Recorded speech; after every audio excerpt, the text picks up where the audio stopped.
When Hurricane Helene tore through Asheville, 3 women found themselves at the heart of their community's darkest hour. Something that I remember is waiting at a stoplight on my way home and watching the water come in around my car. That was pretty terrifying. A few of us went up on the roof of our building, and that's really when we kind of got a glimpse of what the situation really was. The river was still rising, the road was blocked, the train was stalled on the tracks. There were things like dumpsters and pieces of buildings, tractor trailers.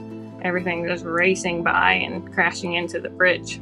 It was really something. I woke up at like 5 a.m. to a loud bang. It must have been a tree falling nearby, and I looked out the windows and just trees were just everywhere. It was absolutely terrifying. The days following the flood, we did not receive outside aid for the first 5 days. We had to kind of dig ourselves out and find a way to bring aid in. Those 5 days I spent digging through rubble and finding drinkable water.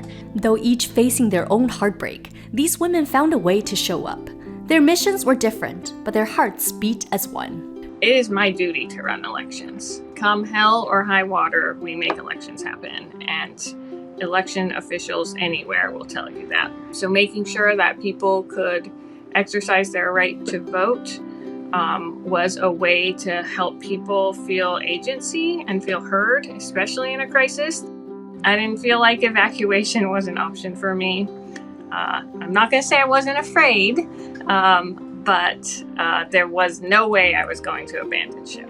I got a text message from one of the tenants who I organized with. They put this notice on our door. She sent me a picture of it that said, "Just a reminder, October rent is still due." I was livid because in that same text message she had said, we don't have any food, we don't have any water. And I was like, we have to do something. People cannot pay rent for October, especially right now, because all the jobs are gone. I'm on this tiny little hill, which my basement flooded, but ultimately everything was okay.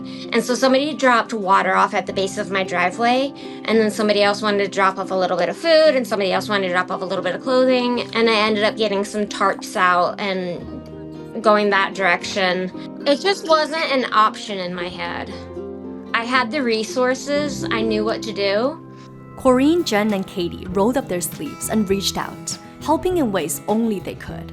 Many people on my staff sent their families away to safer places because that's what they felt was needed, and they stayed behind to make sure that the election ran, because that is how important it is to them and how important they think it is to other people. We had people knocking on our doors shortly after, on their way out of evacuating, asking us would the election go on.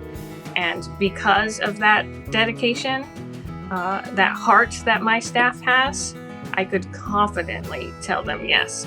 We got the forms from the Housing Authority and made copies and went with a team and knocked on every single door in every single housing property and gave people the hardship waivers. And it just exploded into 3 event tents. One of them looks like a grocery store, the other one looks like a clothing department store, and then there's one for storage, and I had 2 storage units as well as my garage, serving a few hundred people. Their efforts didn't just heal, they transformed lives and uncovered something extraordinary.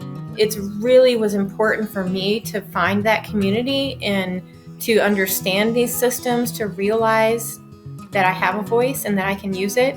And so I've seen what happens with other people, especially since the storm, who have found their voice and have stood up for their community's needs.